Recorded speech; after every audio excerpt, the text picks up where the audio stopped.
Mondragon Unibertsitateak ikerketa ere sustatzen du eta gaurkoan bi adibide ekarri dizkizuegu Goi Eskola Politeknikotik, Imai Inkap lehiaketa eta Takashi Machimura ikertzaile japoniarra.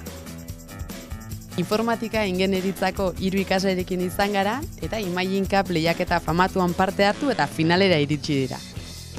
Smart Light izeneko proiektuarekin kaleko farolei sentsoreak jarriz argiaren kontsumoa murriztu nahi dute.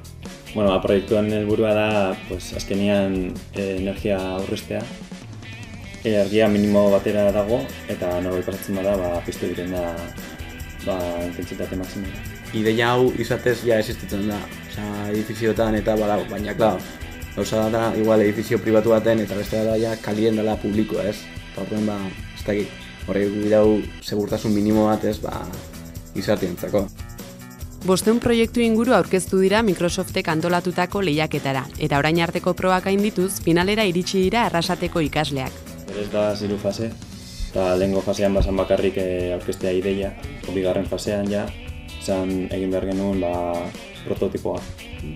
Eta orain 3. fasea dela finala, proiektua hobetu eta azkenian hartu estatu hori. Espainia mailan, talde lehengo aldize, talde bat sartzen dela, 20 azkenetako talde, hori aberez, ito bat. Datorren uztailaren 8-tik 13 izango da finala eta 200 gaztek hartuko dute parte.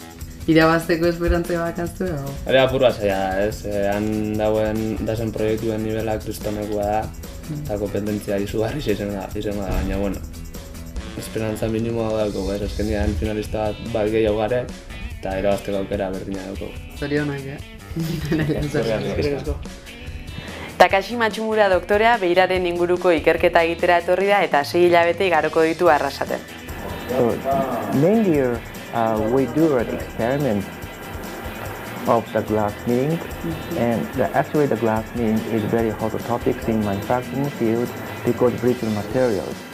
And we have a lot of application of the glass milling, such as the micro-testing device, we call the micro-total analysis system, and also the application of the glass milling is an optical machine of optical devices.